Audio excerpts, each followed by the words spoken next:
Hello, everyone. My name is Christian. Welcome to my hobby blog. Today we are doing episodes 40 to 52. So, I do apologize for the Instagram post that has it where I had the title incorrect and I said that we were doing 40 to 52. But this time is for real. We are doing 40 to 52 this time. It's a great set of episodes this time. Not my favorite, but consistently, I was pretty happy with every single episode about. There were no bad ones, I'll give that. Some I was like, yeah, it's standard, Joker, standard Clayface, or whatever villain. But before we go into all of that, welcome back, Cultflix. How are you? I'm doing fine. Thank you, Christian, for having me again. It's always an honor, man. And yeah, I agree with you. These episodes were a notch up from the last ones. They stayed very consistent, like you said. And there's a few gems in here that I really enjoyed, and then some that I was like, I'll stay basic.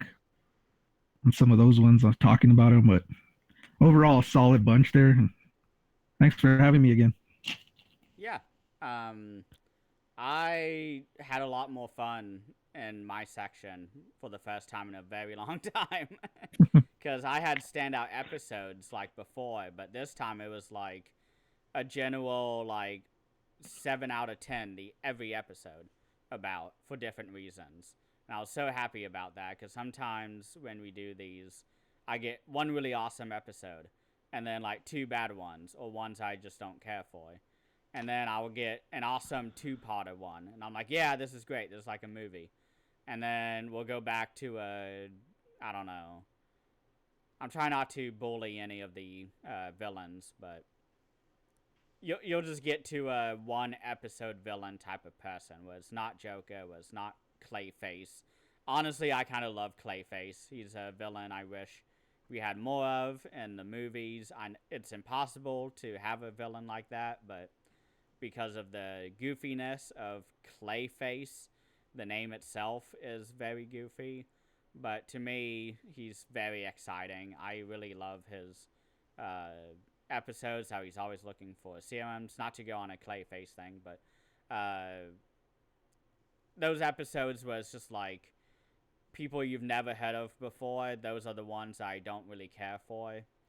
When it's people we know and they're coming back and it's building upon the previous episodes, I like those a lot.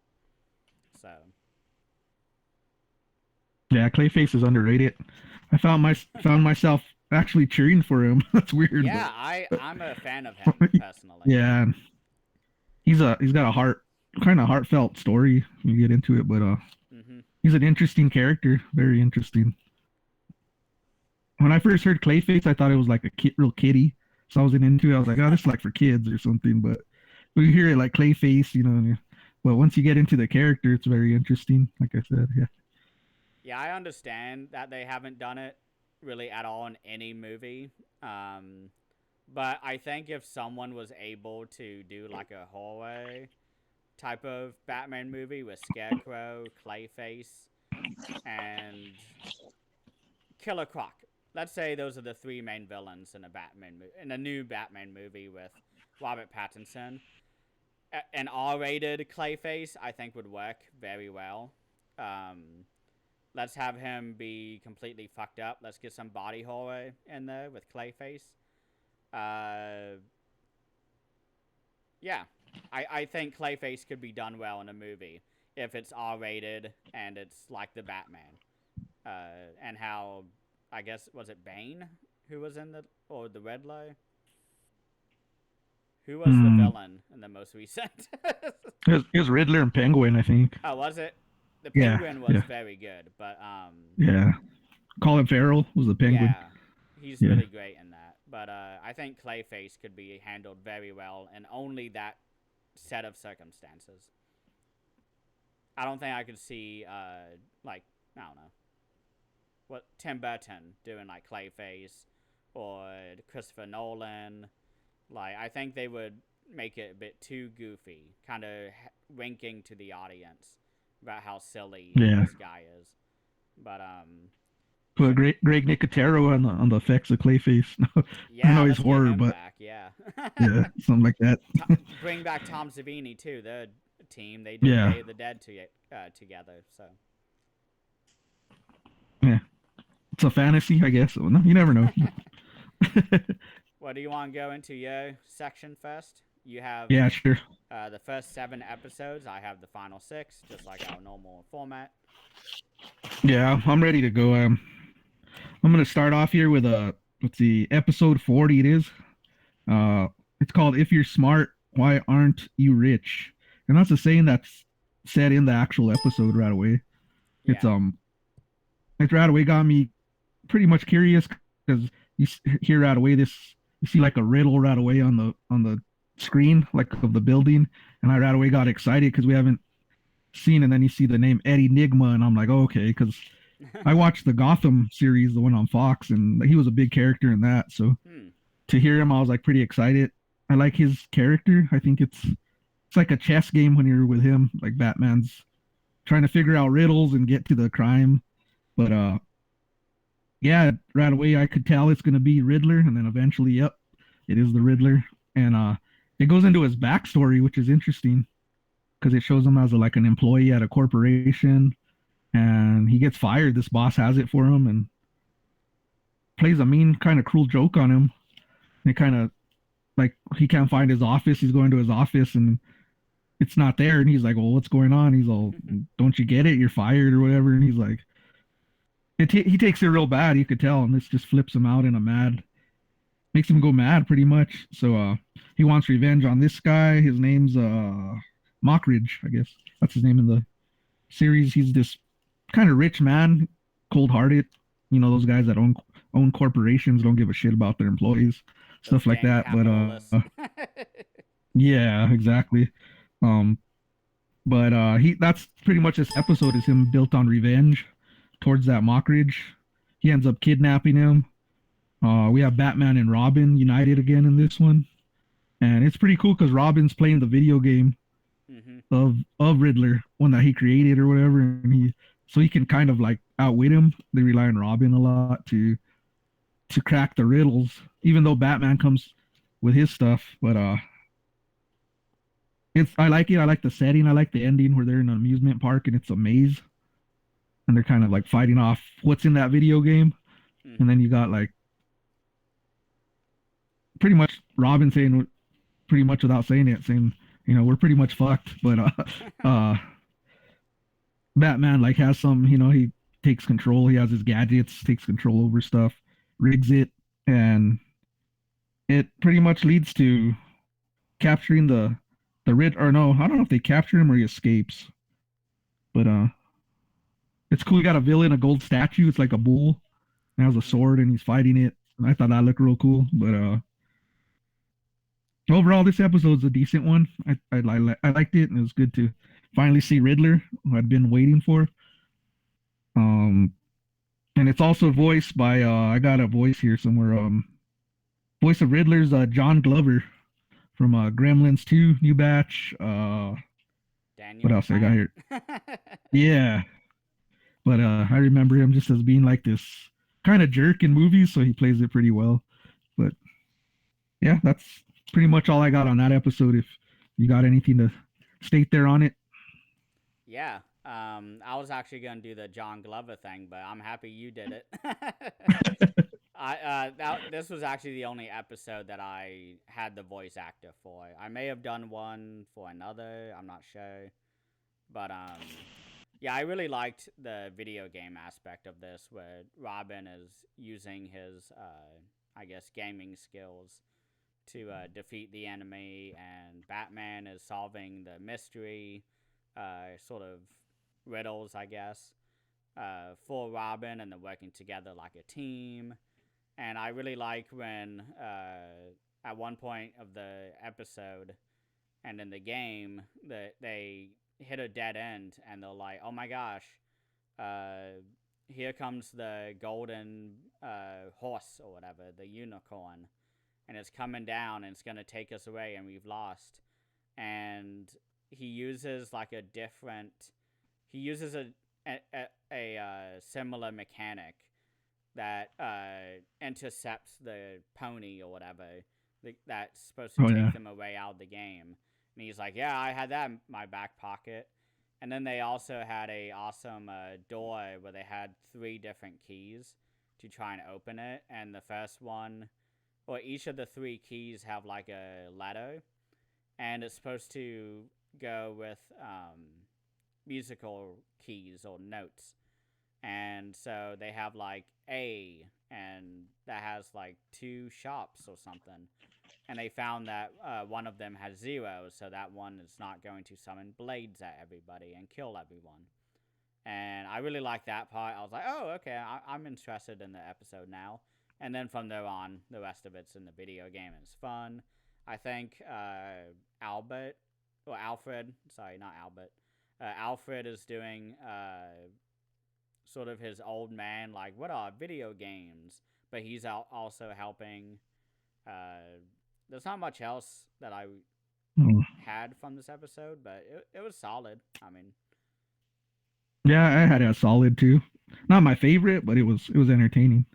yeah, and I'm just saying my later notes.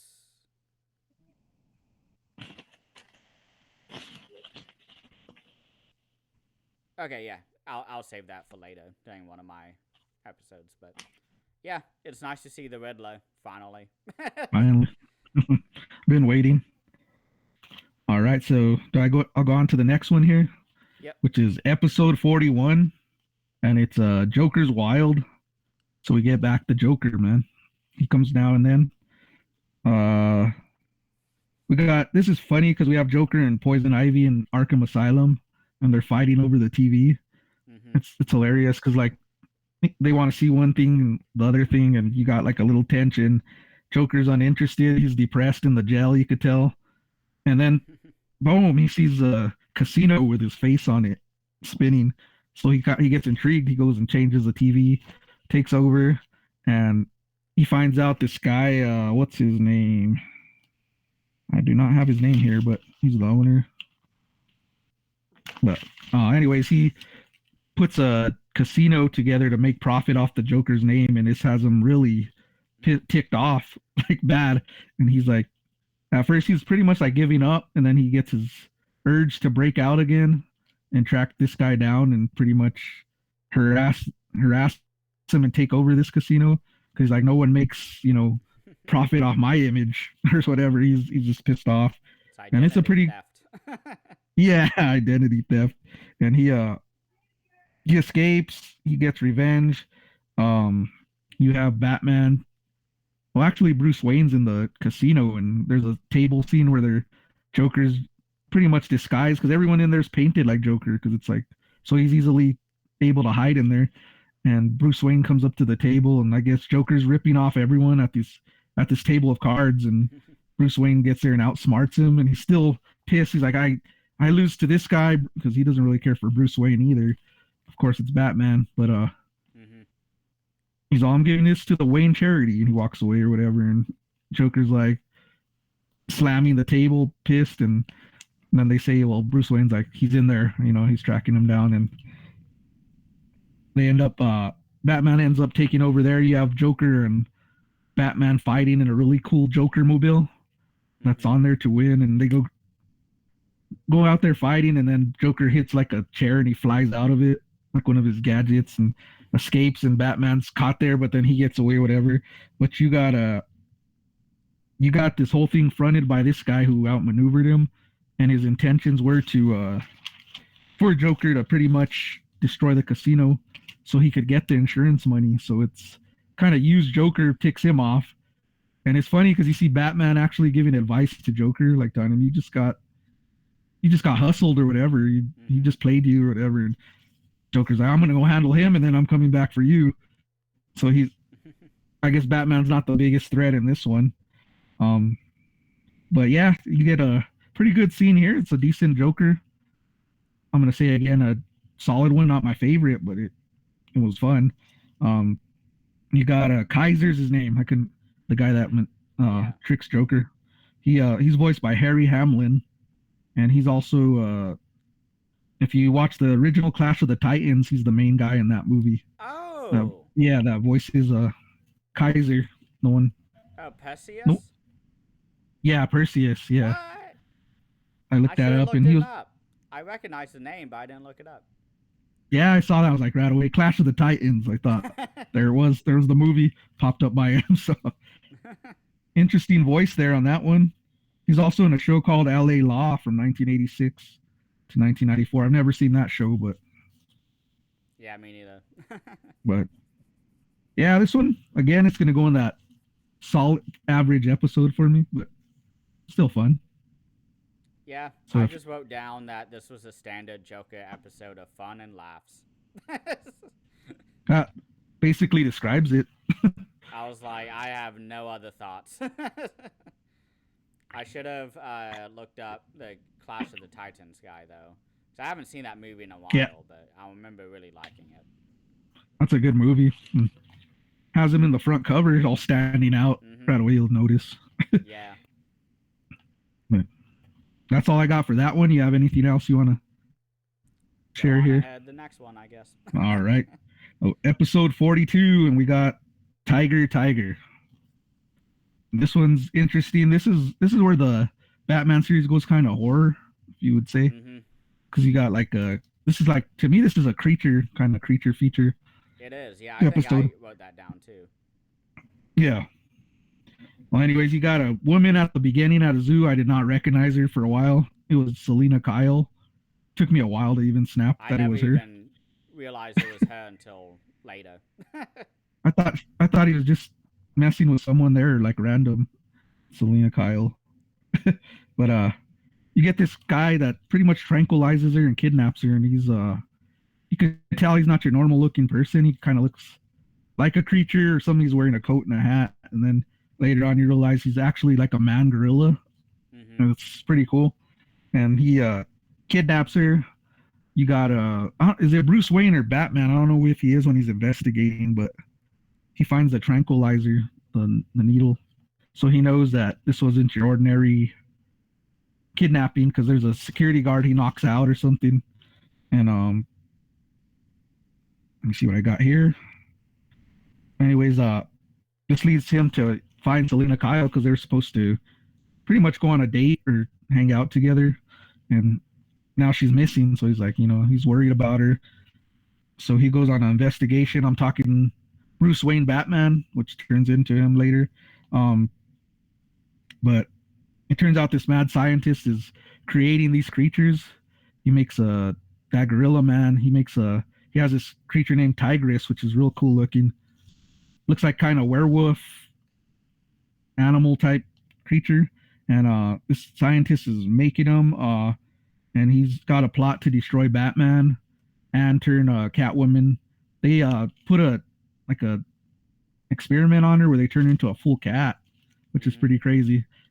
And she's like inside this like glass kind of zoo like environment, and Batman's there to save the day, but he's outnumbered. This tigress is so huge, he just manhandles Batman like nothing. He's tossing him around, and I'm pretty sure if it would have been more gruesome if it was in a TV show. But you have Catwoman help him, and this scientist trying to get him. They run into this like forest where it's a setup. The scientist is like saying, whatever happens, I'll get them back. They're not getting out of this island. And it leads to pretty much this tigress is in love with Catwoman as well. He wants her as a cat. So he has his cat or whatever. But he pretty much defends her, and at the same time kind of turns good towards the end. He gets a heart and realize he starts to help them, which is interesting, and turns on his leader, pretty much trying to ambush him. So you get everyone getting captured. Batman saves the day. Catwoman's cured, and then you get a real interesting part towards the end because they try to save him, but he don't want to, so he just kind of leaves as his creature and runs in the wild, and that's where you end it like him howling towards the moon. And, but it's a real good episode there. I like this one because it had like a horror aspect to it. But again, I'm gonna put this in another average. It's fun, but it's not. It didn't blow me away or anything. Yeah, that's about what I thought. I just wrote down that I like the Animorph creatures. I don't know if you ever read those books. back in the day, but it was the ones where Hmm. it starts as like a normal human face and then it shifts a little bit to one with that has a little bit of an animal, and then they have another face on the cover where it's like more animal, and then the final face is like the full animal, and it's like four faces, and I don't think I read that, but yeah, it that was sounds really cool. weird books, but the creatures in this episode made me think of those books. And I said it was fun that Catwoman is actually a cat now. Yeah, I was that was on my cool. phone for most of this episode, personally. I just really did not care during this episode. Catwoman got kidnapped immediately, and I was like, oh. I was like, all right, this is one of those episodes. Damsels in distress. All right. Yeah, it stayed pretty average for me during these ones. So it's cool. I like the horror aspect, but I think it still could have done more with it. Mm-hmm. But that's all I got on this episode. If you have anything else you want Nah, to put in not there, really. no. All right. Go on to this next episode. Then we got episode 43. This one's Moon of the Wolf. Very similar to the last episode, which I thought was weird. But this is full werewolf. This is werewolf story right here. You got a Batman battling a werewolf right off the bat. They're fighting in the middle of a bridge, and Mm-hmm. he looks really cool. The werewolf, he's like drooling like rabbit out of his mouth, and Mm-hmm. he looks really cool. I like that a lot. Um, Batman, of course, the werewolf escapes. They're not going to end it right away at the beginning, but he uh he goes to Gordon. They're talking about this, and Gordon's like laughing at him, like a werewolf or whatever, like it's a robber with a mask. And Batman's like, yeah, he probably had a mask on or whatever. And then he looks at his glove, and he has like actual hair, and he's like, huh, Oh. hair particle. He's like, maybe this is more than a robber with a mask. So he starts to investigate, It was a and hairy man. it's a hairy man. He didn't shave or whatever, but uh, turns out this man pretty much took advice from an evil scientist again, or doctor or whatever. And he's an athlete. He performs in the Olympics. His name's Anthony, and he's actually a friend of Bruce Wayne's. They work out together and stuff. And he pretty much takes this evil doctor's advice and gets like a steroid thing. He's getting a steroid to compete and be more have the advantage in these Olympic games that he's competing in. And ends up backfiring on him, and he ends up becoming a werewolf. He put some formula in there, and he he pretty much he's getting tricked by this doctor right and left. There's a time where he even goes over there to pretty much destroy him, and he talks him out of it. He tells him he has one where it'll make him even more advanced, so he takes it again, and he's like getting pains in his stomach and all that. And the doctor's like, "What? What'd you do?" He's telling the doctor, "What'd you do to me?" And he's like, "That's a more advanced one. After this, you won't be able to turn back or whatever." So he Mm-hmm. tricks him, and he he pretty much is doing. He can't control himself once he turns into this wolf. He's real destructive. There's a towards the end there, he's battling, and he turns on the doctor. He's telling him, "What you're not going to be able to control me once I turn, whatever." And he he flips into that werewolf, battles Batman again. The doctor. You got a repetitive episode from the last one, but it's pretty fun. I like the look of the werewolf. I thought this was cool, and then you get like some horror themed music in this that reminded me of like Hammer films. Mm-hmm. So I was like, I like that. I was like, it's got like a horror vibe to it. You got him battling there. He goes towards the end and howls, and that's pretty much it I got on this episode. There wasn't too many notes for this, but I enjoyed it. The horror aspect, I put this at a solid one, little above average, but still not the greatest, but above average, I'd say. All right. But Yeah, This is another one where I was barely paying attention to. I love the beginning of it, and then the wolf got away, and I just kind of lost interest after that. I eh, I'm always half and half. I always say when doing a monster movie, never show your monster in the first few minutes. And I would have liked a slow build to this because we kind of start off with the final showdown right away. And then after that, it's like, oh, they're just going to meet again. Like, I know what's going to happen. And I did really enjoy the Hammer kind of connections throughout this episode. Even the name of the episode, Moon of the Wolf, that's a straight Mm-hmm. Hammer title. I'm sure there's a movie called that from Hammer. And if not, then Mm-hmm. a fan film will do, and it'll fit right in. Werewolf looks great. That's really all I wrote. That's the plus out of this episode is that werewolf. But Mm-hmm. other than that, I think yeah, right after the zoo episode is not a good kind of placement for it. it felt like I was watching the same episode again, just Mm-hmm. change it up a little bit.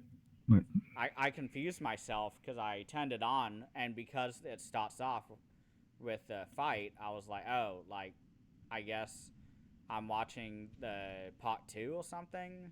Like, yeah, I must have not paid attention to the episode titles. I don't know, but it felt like a part 2 to, like, that episode. and there was no part one and part two in this. That's kind of weird. Yeah, that was, Yeah, yeah, that was the first time yeah, so far. strange. But yeah, I'll go into the next one if you have anything else. Go on ahead. All right. So let me go to episode 44, Day of the Samurai. So here we go into some martial arts, which gets me excited.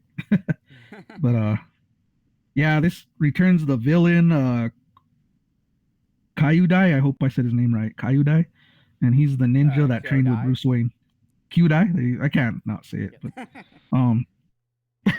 anyways, he's the villain from the last martial art episode I did. He returns on this one, and he's bent on revenge again. He gets in the dojo of Bruce Wayne and his sensei, kidnaps her daughter, holds her ransom, and we learned that the sensei learned a technique centuries ago that's very deadly but corrupt.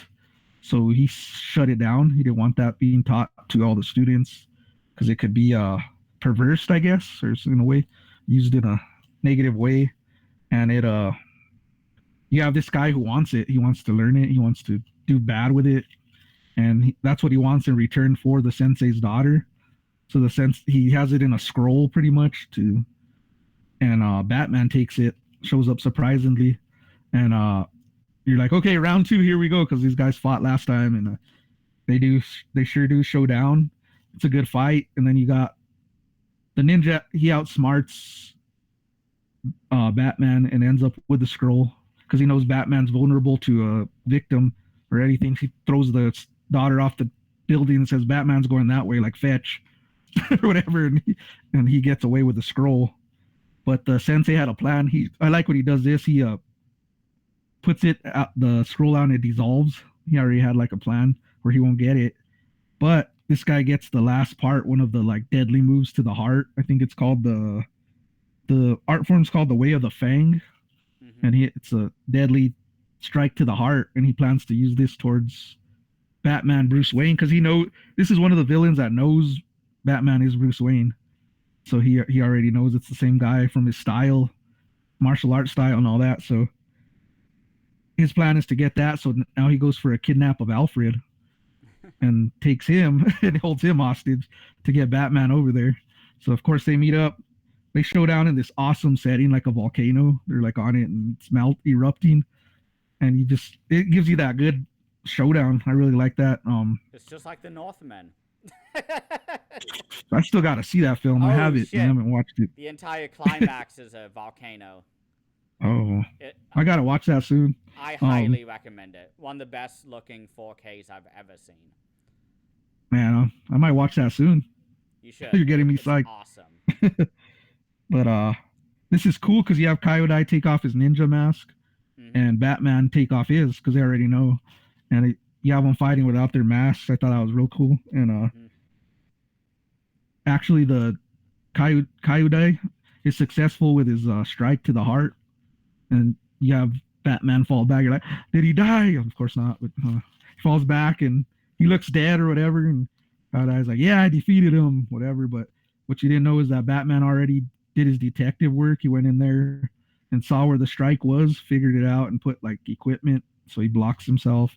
He gets back up, and Kyodai's like in shock. He's like, what? There's no way anyone could get up from that or whatever. And they fight, and Batman defeats him, and then he's flushed away in a little rock.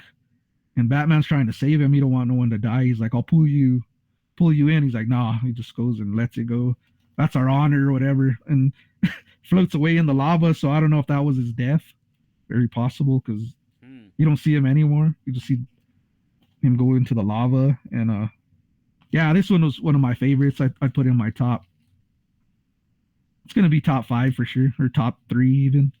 But I'm always a sucker for these martial art ones. I like the backstory of. I've said it before, but I like the backstory of Bruce Wayne getting trained by ninjas. I've always loved that The League of story. Shadows. Yeah, Such an yeah, awesome name. yeah.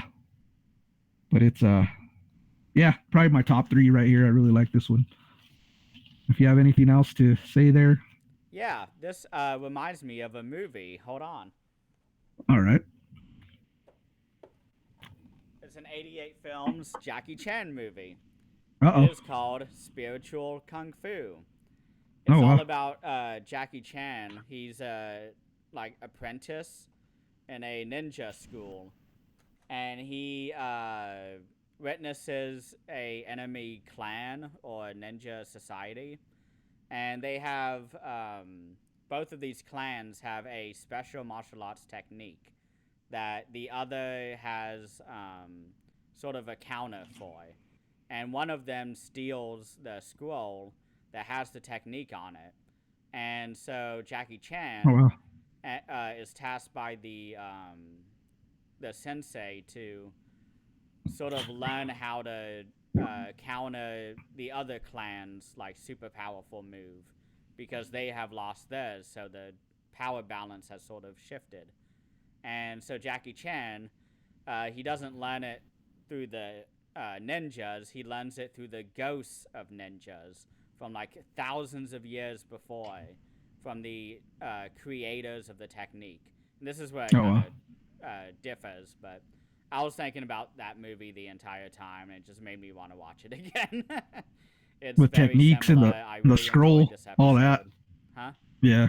The techniques and then the scroll. I was like, yeah, that sounds very similar. Yeah, like this is a really good Jackie Chan one too. He's funny in it, but this is really early Jackie Chan where they didn't really know how funny he was yet.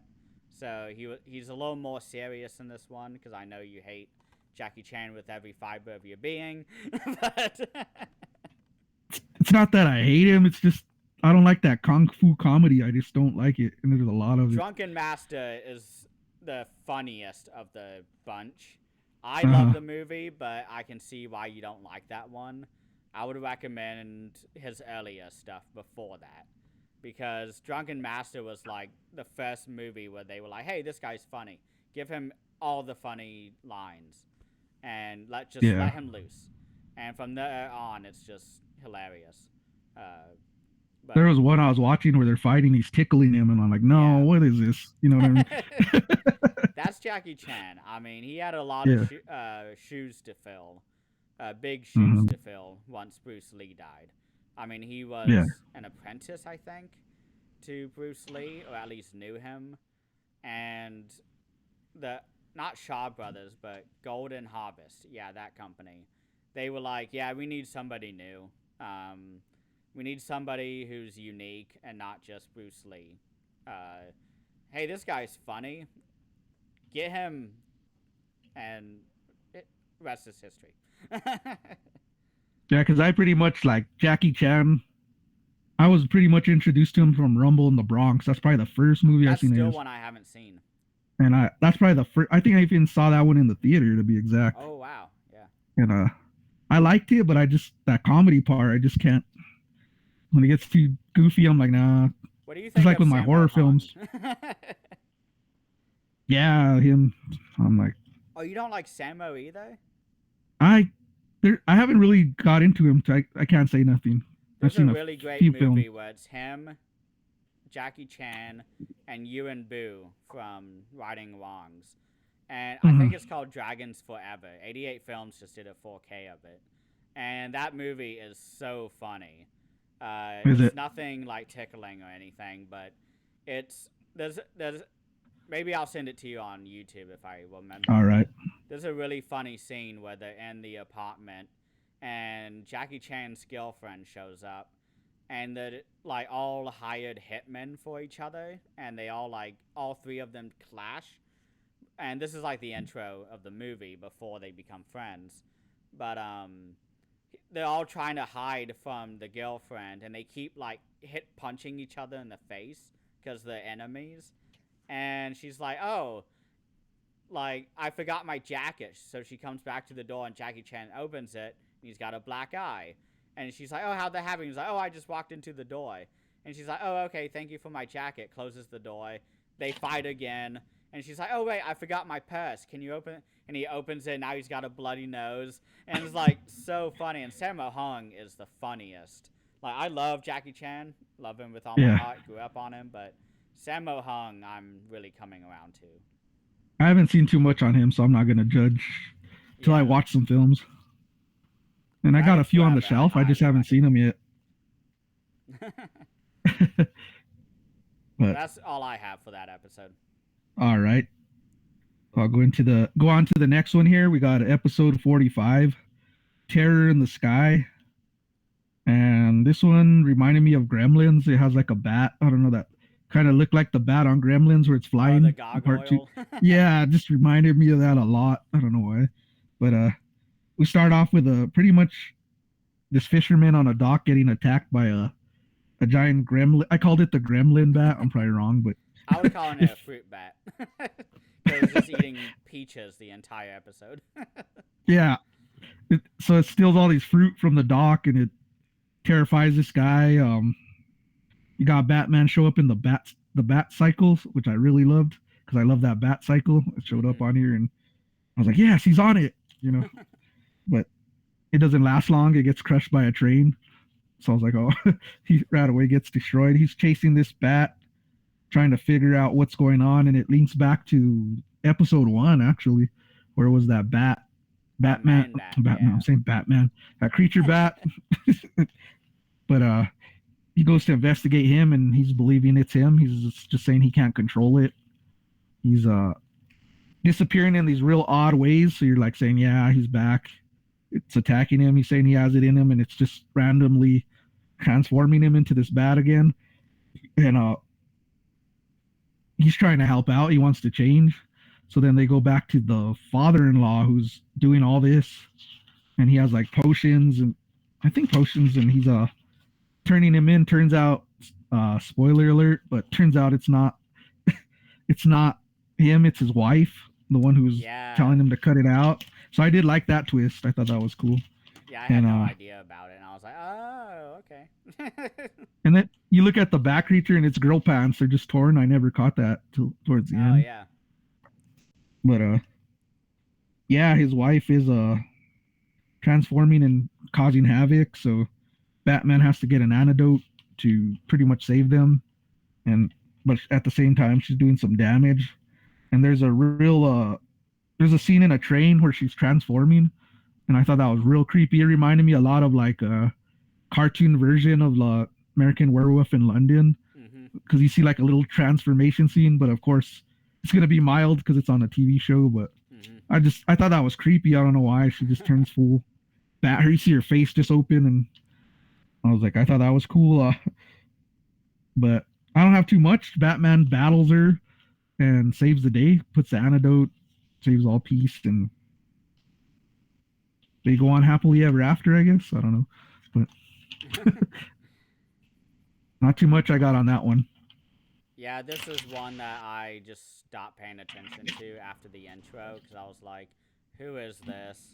This is a one-off villain until I found out it was Man Bat. But like he just shows up, starts eating fruit, and I'm like, I don't have any ill feelings towards this villain. He should have all the fruit he wants. Like, why He's should I hungry. be rooting against him?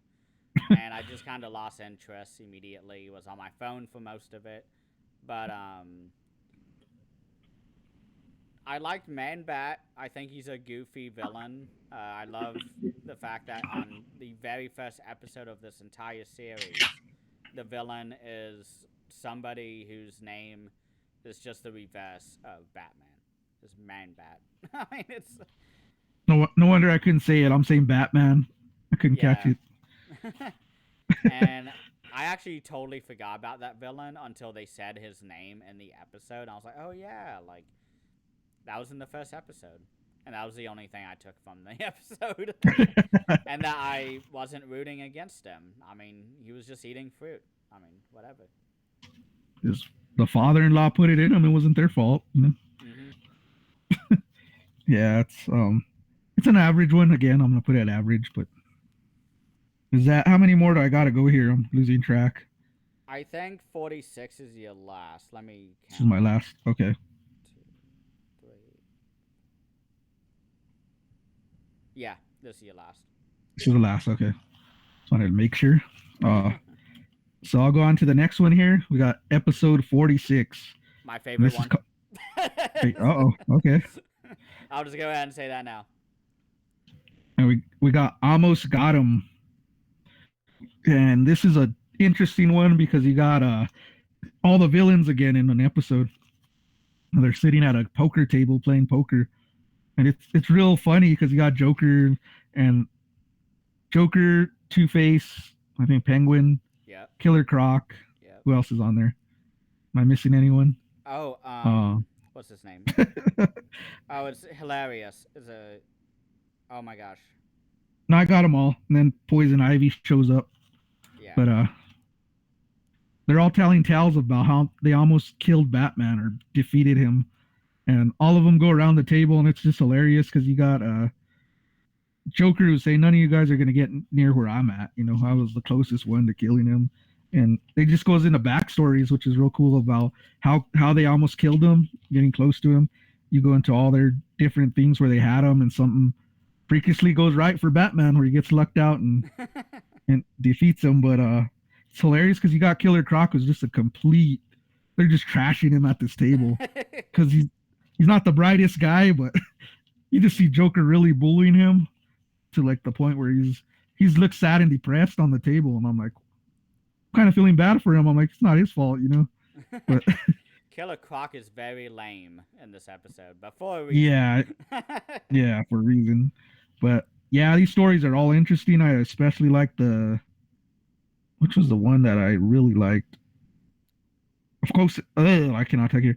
Of course, the Joker one was the best, where he had him in where he almost defeats him. But Two Face was interesting. I just like the whole setup. Um, Joker definitely comes the closest I have written here to killing Batman, in my opinion.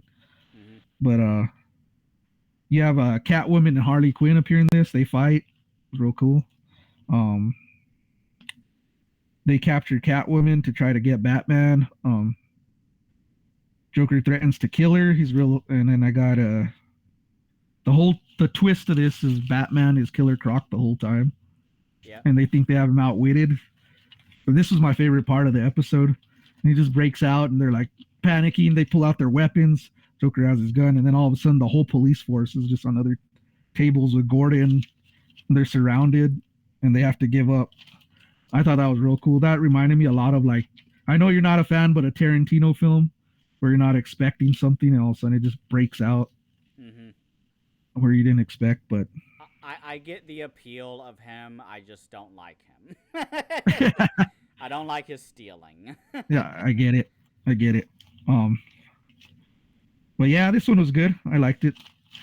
I know you loved it. Mine, I have it at above average for me. But This one was my favorite, and I'll say why. It's because this is a prime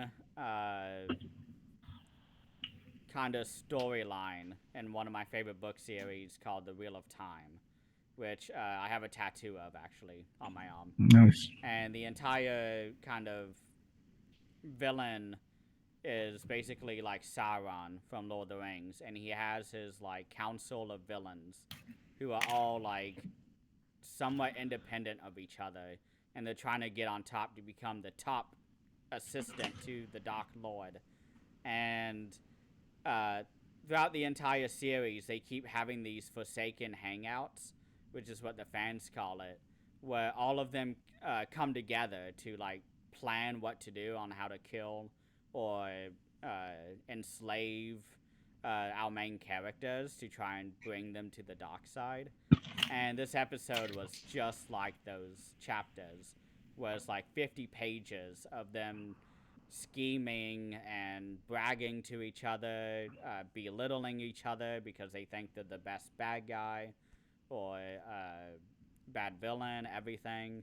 And this episode was all about that, and I really enjoyed it. I loved all of the behind the scenes. I loved how Killer Croc was just a punching bag for everybody. That was just hilarious to me. I love that we have most of our popular villains here represented. Scarecrow, I mean, he wasn't in here. I wouldn't have minded him in there. I love the really random sort of strokes of luck, which is a major thing in the Wheel of Time too. It's called being a Taviran, which is a somebody who is so tied to the pattern, which is how like it's so complicated to explain, but the entire world is within the pattern, capital P with a pattern, and each thread in the pattern is somebody's life, and all of them are fated to do specific things. And the entire series is based on Arthurian legend, like King Arthur, Camelot, all of that. And one of the major kind of themes throughout that book series is luck.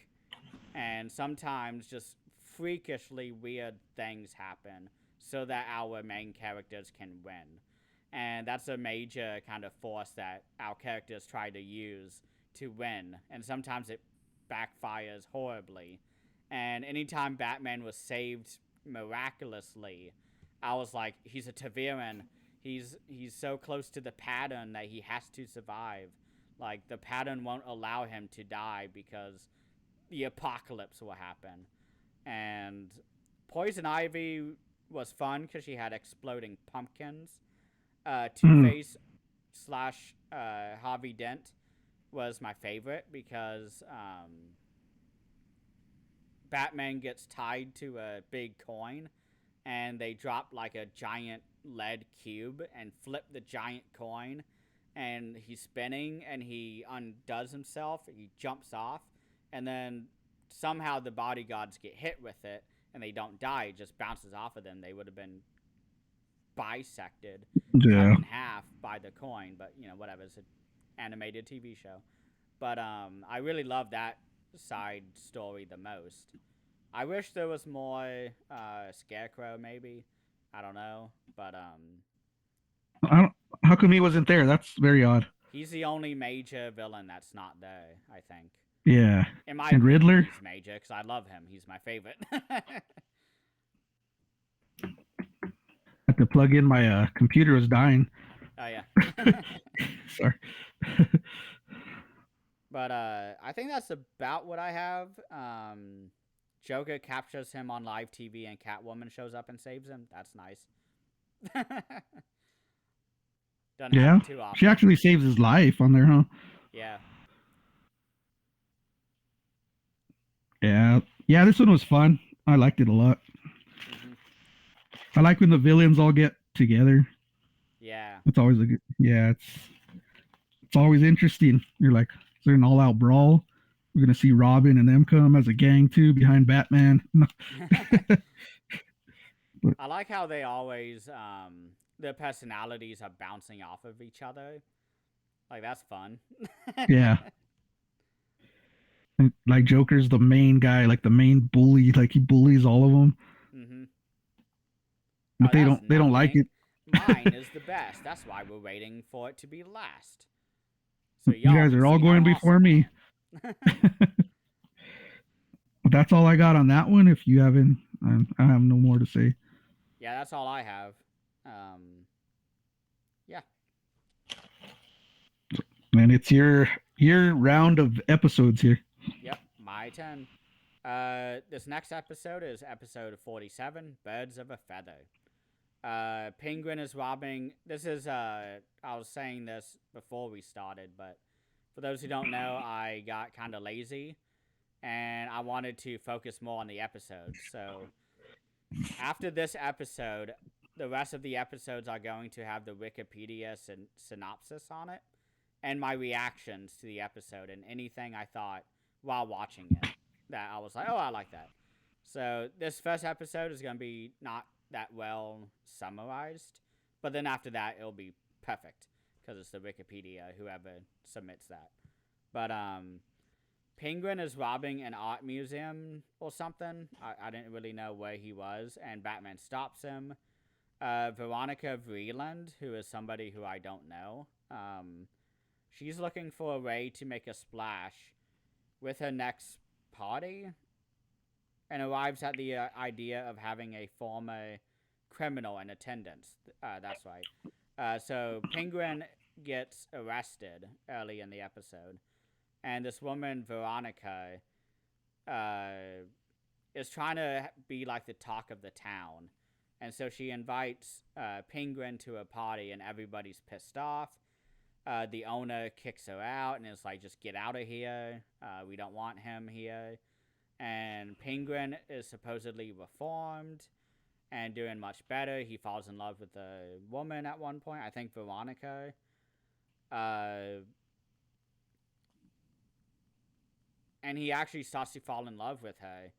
And it's later on in the episode that he overhears her talking about how she's taken advantage of him and how he's actually just, a loveless guy and she can make money off of him and become famous and become even a bigger mob boss than the Penguin. And Penguin reverts back to his normal villain self, gets really pissed off, and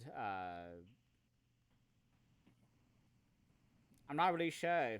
At one point he says, and I quote, this is one of my favorite quotes so far, I want to be an upstanding birdie around here, which is hilarious to me because that's what a penguin is a standing up bird. Right. And the penguin says, I want to be an upstanding birdie in this society. And I was like, oh my God, I have to write that pun down. That was perfect. I loved it. It made me laugh. I hadn't laughed out loud in a while from these puns. Most of them, I roll my eyes. I'm like, oh my God, that was so dumb. I love puns, but, it's something. And the penguin gets pissed off and tries to kill Veronica and her secret lover. And that's all I wrote down. I thought it was an okay episode. I liked the switch of the penguin character. I wonder what the timeline is of all these episodes because they're all overlapping each other, and I don't know when things are happening anymore. Not that I have any expectation that there is a timeline, but these episodes they jump years and years back and forth.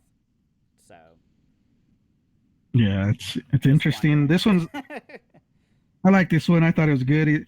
You see a penguin being like humanized here, and he's trying to do Yeah. right, but they're playing him. This girl's playing him, and I like that they go back to the underground layer, the sewer layer. It reminded me of Batman Returns when they go into the sewer and you see the ducks and all that. I was like, oh wow, this is cool. Being a big fan of those films, so I like that. And yeah, it's crude because you're actually some of these episodes you're rooting for the bad guy. Like here, I was rooting for Penguin. I don't know why. Mm-hmm. I don't like how this girl was totally just using him. I didn't like it at all. And there's times where I was like, it's all right that something happened to her. I was thinking in my head or whatever. But it turns out she really did start to like him. She says towards the end, I was starting to admire you or what. And he says something. He's all society's cruel, can be cruel sometimes. Or somebody tells her while he's in handcuffs. But I don't know if that's the correct thing. It's something like that. But See, I thought she was lying to him and trying to like one last attempt to not be arrested or whatever. I thought she could was, be too. yeah, That I could thought be she was too. trying to manipulate him to get her away and to safety. But it's an interesting read. But it's interesting, yeah, because you see why these guys turn into animals. Sometimes it's not that they're forced to do it. Sometimes they're not even gonna do it, and they just she flips the switch on him, and that's it. He's everything's given up on him. You see a sense of dread when he gets out. You see his whole crew's gone. He has nothing. He's like total Yeah, rock there's even bottom. like blankets on his furniture. Yeah. He's like everybody left immediately, and like somebody sold his apartment. Like I felt bad for the guy. I did too. And then he jumps on the chair and the dust comes out. And he's all coughing up. Mm-hmm. But this is another one where you have me rooting for the bad guy for some reason. Mm-hmm. I'm like, they deserve this. These people deserve what they're getting. But yeah, this one's good. I liked it. I'd have it above average. Yeah, I think it is above average. Mm-hmm. It's not my favorite of my set, but Mm-hmm. yeah. Anything else? That's all I got. All right. So, episode 48. What is reality? And I'll read from the Wikipedia now. Seeking to prove once and for all that he is the superior mind, the Riddler lures Batman into a riddle-solving contest inside the virtual reality of a computer game in order to save Commissioner Gordon's life. In the course of solving the riddles and escaping the Riddler traps, Batman learns that he is able to manipulate the virtual reality landscape, much like the Riddler does. Didn't we do this episode already? I think there's one similar to it. That sounds exactly like the one that we started off with if you're so smart, why aren't you rich? Yeah, I think even the same games in it. I didn't even notice that. I thought, and it has Riddler also. Yeah, because I was losing my mind while watching this episode because I was like, I've seen this before. Like, what the heck? But, another repetitive episode. Yeah, and so that was basically the entire episode was them in the game. I said that Batman got beat up at the DMV and is hit by a car in the parking lot outside. That was a pretty interesting opener. I said there was great visuals throughout this episode. And this was the point that I was going to talk about earlier. And this is why I was so confused. I was like, wait, like I thought I wrote down this note here, but it was for this episode. I said, I wish the movies had done something with the Riddler. I remember when The Dark Knight came out and Heath Ledger, the guy who played Joker, he died right before the movie came out. And there were rumors that Johnny Depp was going to be in the third movie as the Riddler. And I was really excited because this was around the time that Pirates of the Caribbean was really big, and he nailed it. He nailed Jack Sparrow. I almost said James Sparrow. Jack Sparrow. I thought that's his best role aside from Ed Wood. And I would have really liked to see him as the Riddler. And then, like, I don't really care for the third movie, in the Christopher Nolan one, because I was so excited to see the Riddler on screen, and they didn't have him in the movie, and it was just like, oh, okay, I was just disappointed. But at one point in the episode, the Riddler has Batman be in the Dark Knight costume, where he's in, like, they're playing chess, and he's in this awesome suit. I would love to see a movie with that suit, personally. I would love to see him. I don't know how. Maybe not even a medieval one, but I don't know. Maybe some sort of jousting. I don't know. I don't know how they could pull it off in the or in the movies, but I wouldn't mind see like a real life one version of it. But yeah, it was a fun little episode. Exact same as the previous one that I mentioned earlier. Yeah. So yeah. Yeah, I like this one. I like there's a fun scene where I think it's Robin and Commissioner Gordon. They're like talking about the game, and Commissioner Gordon's like, what's Riddler doing in this game? And he's like, Robin's like, he can't do nothing because he doesn't have his phone line connected to the computer yet. Oh. And I was like, that's so 90s, dude. That is so 90s where your internet still has to go in the phone line. And I'm like, I think I laughed out loud at that part. I was like, "Oh my god, that's the '90s." Because I remember doing that. I mean, Mm-hmm. your phone line's not connected, your internet's not gonna run or whatever. But yeah, that was hilarious, that scene. So But that's probably what I yeah, was I talking about during your episode then, about the Robin and Alfred dynamic, because I was like, yeah, that was really cool, but I mixed it up with this, I guess. yeah, I was like, oh man, only in the '90s you could hear stuff like that. Mm-hmm. But yeah, this one was fun. It's gonna be in that decent amount. Yeah. Anything else? I did like that. I like that Batman outfit. You said that would be cool to see him in a future episode or a movie with that. Yeah. But that's all I got on this one. I don't have much. All right. Episode 49. I am the Knight. This one's pretty awesome too. I Let me love the say that title. now. On the anniversary of the death of Bruce's parents, Batman accompanies Leslie Tompkins to Crime Alley to place roses on the spot where they were gunned down. Meanwhile, Commissioner Gordon is on a stakeout to arrest Jimmy the Jazz Man Peak during a drug smuggling ring. Batman had promised to be there, but arrived late to find a gun battle going on. He helps defeat the gangsters and arrest the Jazzman, but at a high cost. Gordon is severely wounded. The incident traumatizes Batman, and he contemplates giving up his crime-fighting career, despite the Jazzman escaping prison to carry out his personal vendetta against Gordon, who had sent him to prison 6 years before. A lot of really great drama throughout this episode. A lot of emotions. I love the entire dynamic between Gordon and Batman in this episode, because Batman views Gordon as a father figure. I mean, obviously, his father died.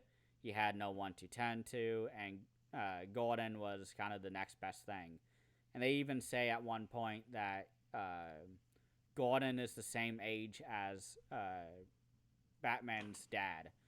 And I think he says he turns 60 or 61 in this episode, and he's like, oh, what a lousy way to spend that birthday. But don't forget, your dad would be, my age if he was still alive. And Batman is overcome with emotions, and they become better friends. But did you catch who the special voice actor was for this episode? I didn't know. It's for the Jazz Man. Seth Green voices No way. him. Wow. That is crazy. Yeah, Jazzman is I another like Seth one-off. Green. Huh? I like Seth Green, man. Yeah, he's amazing, and just because I have it in reach, ticks. Mm-hmm. He's really great in it. I recognized his voice because Jazzman is a lanky, awkward teenager who is trying to, well, not teenager, but just a nerd in this movie. And I recognized that voice, and I was like, who is that? I guess I'll look at the credits after this. And I rated, and I paused it, and I was like, oh my god, that's Seth Green. I was like, that's cool. I guess he was alive. Hell yeah. Because he was in Austin Powers like 10 years later. So I guess, I don't know how old he was, but I I wasn't like him in expecting Seth Green to ever. Can't Hardly Wait, where he's like playing like a hardcore guy in that movie. Like Yeah. he's trying to act all tough in that movie, like he's a rapper or something like that. Like, Yeah. he's a great actor, funny. Mm-hmm. He also voices, what is it? Chris Griffin from Yeah. Family Guy. Yeah. He does a lot of voice acting, shockingly. But that's about all I have for this episode. Oh, no, he plays Wizard. He doesn't play Jazzman. Wizard is the scrawny teenager helping Jazzman. That's who I Okay. So, not Jazzman. I didn't catch that either. Is he the one with like the suitcase at the end? That's Yes. like going on the bus. Yeah. All right. Yeah, this one's real interesting. It has Batman. He's really depressed in this one, like down. Mm-hmm. You hardly see him like that, and he's ready to give up on everything. It's a downer episode to see him like that, but he revives himself. I like the connection between him and Gordon. Like you Yeah. said, as like a father figure. It's kind of heartwarming towards the end when they're talking there and Gordon's giving him advice, like fatherly advice, and he's Mm-hmm. like, "Yeah, this one is just I liked it a lot too. I, it's a redemption episode, but I like the villains. I like how they're in prison Mm-hmm. and they're plotting revenge. He's like gonna escape, and he's like, this guy really wants to kill Gordon. Like, there's no love law. Like, there's and that makes you think of like cops nowadays. Like, that job. I'm sure there's criminals out there that really want to kill a cop like that put him in there. And Mm-hmm. you could see that happening in reality as well. Yeah. But yeah, I like the criminal aspect too. I thought that villain was menacing. But yeah, and I did not know Seth Green was on there. That's interesting. Love that. But that's all I got to say on this episode. All right. So the next episode, episode 50. So almost halfway done, I think, after this disc. This is Oh, actually the yeah. second to last disc of season 1. So I'm excited to see what the difference is between 1 and 2. Seasons 1 and 2. Yeah. But this one's called Off Balance. And the Wikipedia synopsis says, while following Count Vertigo's trail, Batman encounters Talia, daughter of the head of the Society of Shadows. Not the League of Shadows. I did not have the name right. It's Society of Shadows. My favorite episode. Oh, is it? Okay. Daughter of the head of the Society of Shadows, who was sent by her father to prevent the capture of a sonic drill that the Count stole. But after his identity is accidentally revealed to Talia, Batman remains off balance, name of the episode, as to where her true loyalties lie. Note from Wikipedia, this episode is a direct adaptation of Into the Den of the Death Dealers from Detective Comics issue 411 from May 1971 by Denny O'Neil with art by Bob Brown. So I guess this was a very popular comic book issue because they made an entire episode based off of it. I said Wow. that this was a really fun episode with a new partner for Batman. There's a really cool sequence in this episode where the hypnosis goggles are messing everything up, so Batman has to guide Talia to the next room, and it's very trippy. It's kind of like if somebody took drugs, and the floor is like ebbing and flowing, and the walls are, snaking around, and it's really trippy. I said that the villain I thought was a little lame, and that I don't really see him appearing again after this. And I'm not talking about Talia's father, but what's his name? Vertigo. I think it's Yeah, Vertigo. Doctor Something like that. Vertigo, Count Yeah. Vertigo. I did not care for him personally, but I said that that was okay. I see why he's not in the movies because he would be very hard. Clayface, people I think would probably have an easier time adapting than Count Vertigo. Vertigo is just kind of okay. He's kind of like every other wizard character that we've seen in the TV show. I think there's one other one that we've seen who was in that carnival, I think. But Ra's al Ghul shows up. He's very cool in the video games. He's the leader of the Ninja Society of Shadows, I guess. And I was not expecting to see him ever because I forgot that he existed. But they name drop him in the end of the episode. And I was like, oh, fuck yeah. He was really cool in the video games, that entire plot line. So, would you like to not vent, but give all your love to this episode now. You can see I'm excited. This is my favorite episode. Like I said, um, there's two villains I want to tell you that make me lose my shit. It's a Ra's al Ghul and Deathstroke, bro. If Deathstroke Oh, appears, Deathstroke was in I'm gonna, this? no, he's not. But if he Oh, appears, okay. I thought I I will missed lose something. my shit. But as a Batman fan, those are the two like probably my favorite villains, honestly, besides Mm-hmm. Joker. Um, I have a definition of Ra's al Ghul. He's the eco terrorist. He's lived for 600 years Hmm. through through a system called what is it? The Lazarus Pit. But I haven't looked that up. What it? But that's how he's been. This crew, this society or whatever, Society of Shadows, has been around since the 1800s, Hmm. and it's a very dangerous group towards Batman, and it's filled of wealthy, powerful people through the city that are, let's say, they're terrorists, spies, assassins, different soldiers. They have their soldiers. As you see them, they kill themselves rather than give themselves up. I Mm-hmm. love that part.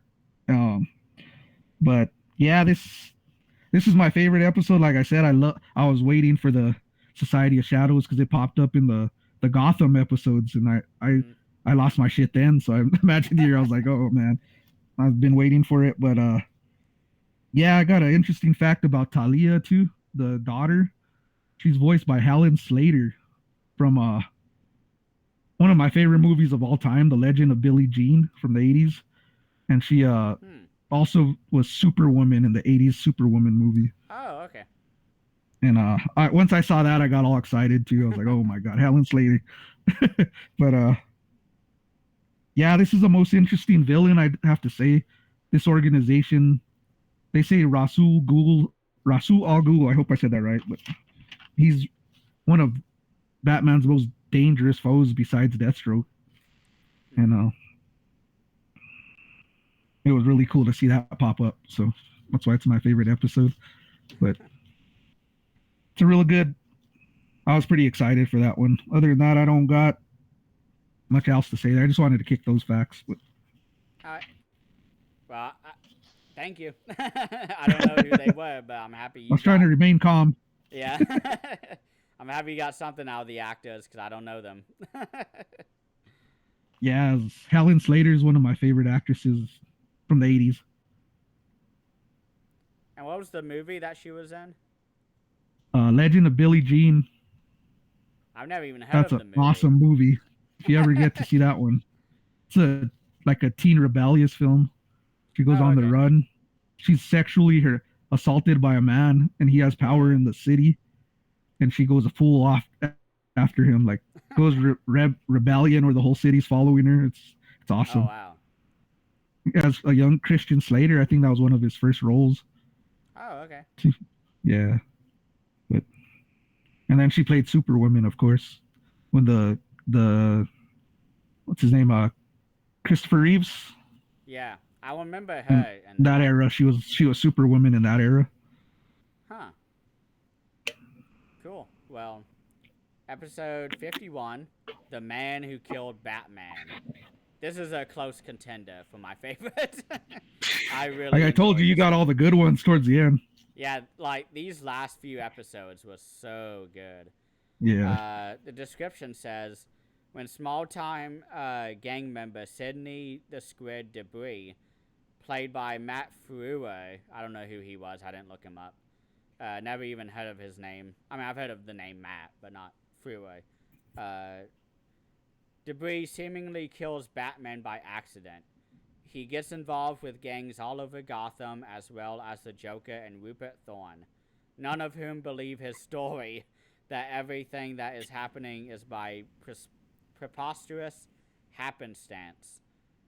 I absolutely enjoyed this episode. I loved how there was a fake out death of Batman exploding in flames and he actually swung away.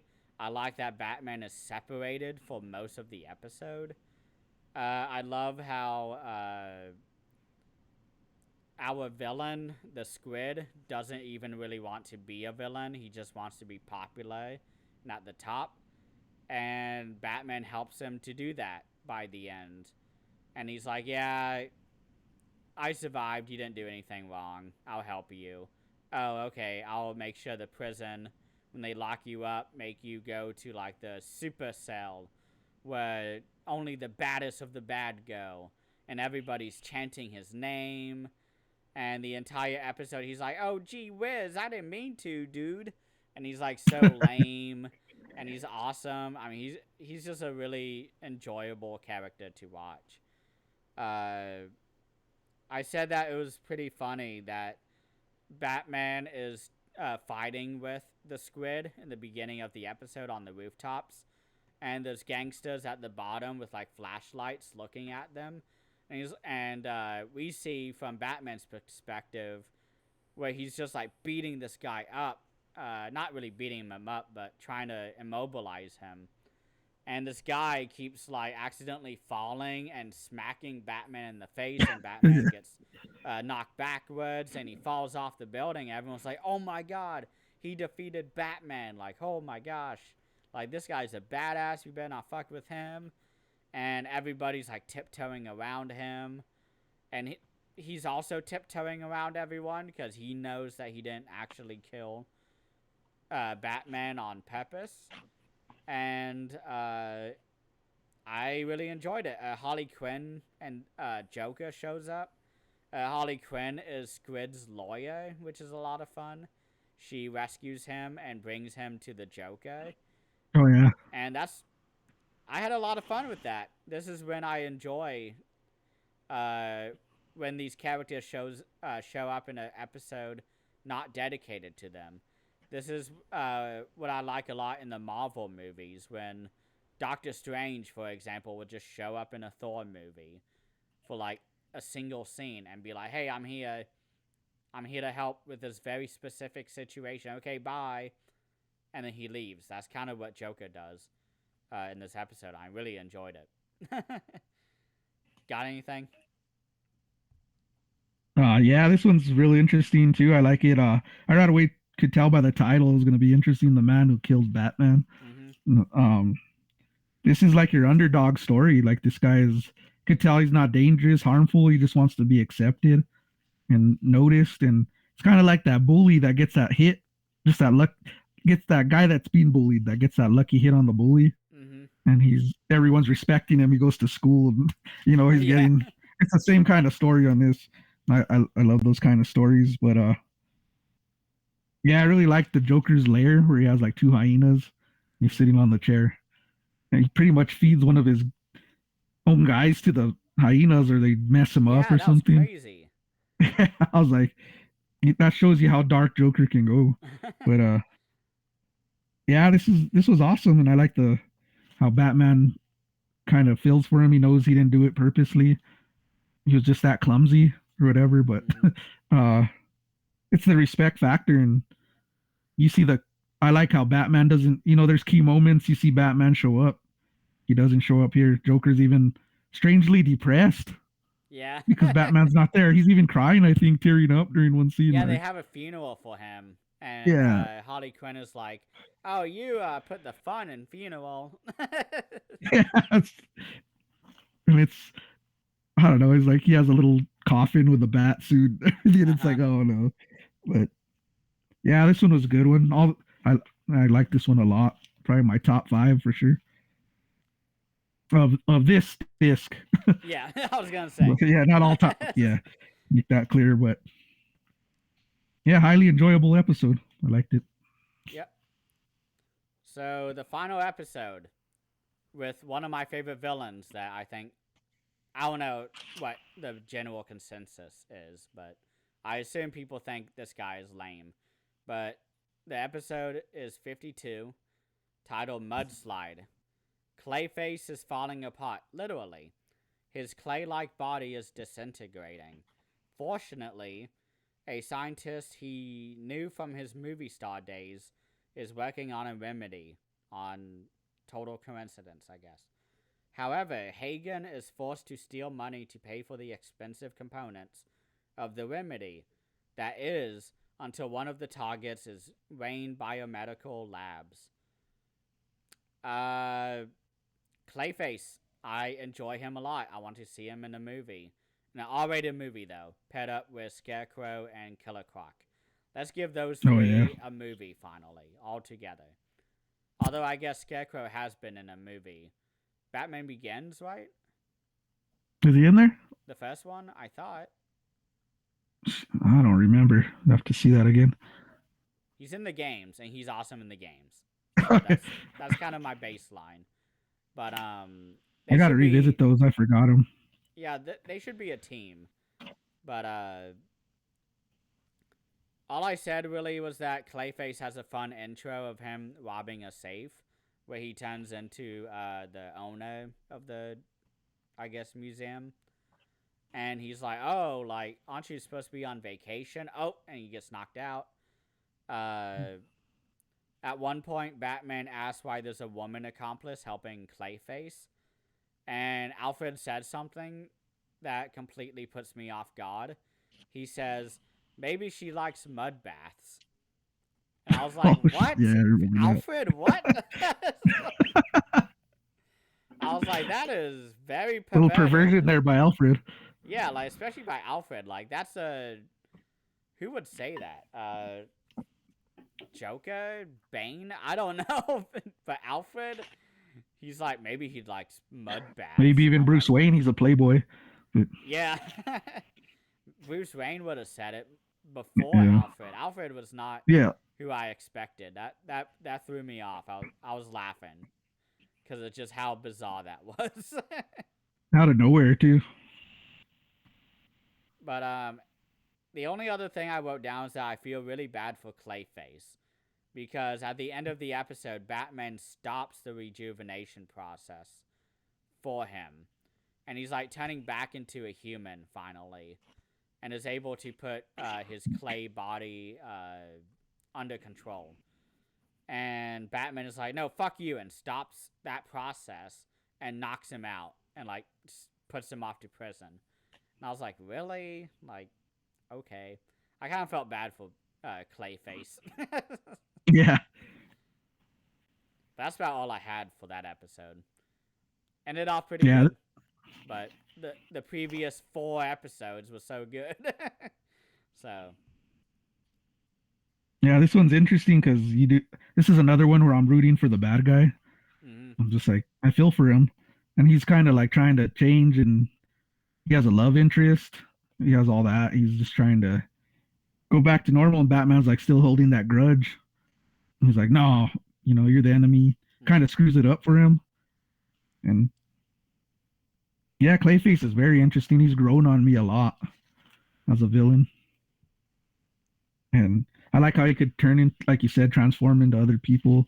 mm-hmm, And he's very menacing too, because he has Batman when they're fighting inside his clay, suffocating him.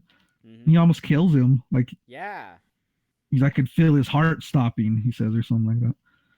that part Um, made me think of Nightmare on Elm Street Part 2, when Freddy's face is coming out of Mark Patton's chest or oh stomach. yeah, yeah. Because That's an awesome Batman's scene. face at one point is pushing through, and you see the outline of his Yeah, that's helmet. terrifying. And I was like, yo, that's just like Nightmare on Elm Street. That'd just be horrifying, like suffocating in someone's body like that. Oh my god. But yeah, yeah, it's just sad. And then is it the death of Clayface because he falls in the ocean? Probably not, but I hope not. I hope he comes back. you just see him like go in the water and just like disintegrate. And but I don't know. They had Joker in an ocean too, and he's back in another episode, so probably not. But Again, the timeline. I wonder yeah, if there even is a timeline. yeah, it's got me curious about this one and the ninja guy because he goes in the lava. Is he really dead or is he coming back again? But yeah, this was a solid one. Yeah. Like I said, Clayface is growing on me as a villain. I get why. I don't know if people do, but I understand if people don't like him. He's a goofy guy, but Like so at are first, I the rest wasn't of the villains. interested, but after like hearing his backstory and all that, I'm like, this is one of the best damn villains. Mm-hmm. He's up there. His story's real interesting. Yeah. Well, I guess that's it. Yeah, That was an easy episode. Long yeah, it one, was. but I think the next section is the final disc of season 1. I Oh don't know well. how many episodes are in it. I'm opening it now to see, All right. but I think it is 13 episodes again. Disc 4. We just did disc 4. Okay, disc 5. Yeah, there's 13. Yeah. 13. It's usually a been around that. I don't think it's changed from 13. There are two-parters. So 4 of the 13 episodes are in just 2 episodes, basically. So making up for Season this disc with no two-parter. season one's coming to an end. I don't know. Is there a like definitive end to the season, or is it just kind of like they just stopped randomly? I have no idea. Well, I guess we'll find out. But yeah, this was great. Thank you so much for joining with me again today. Thank you everybody for watching. This is always fun. Thanks, Christian, for having me. It's always a blast, man.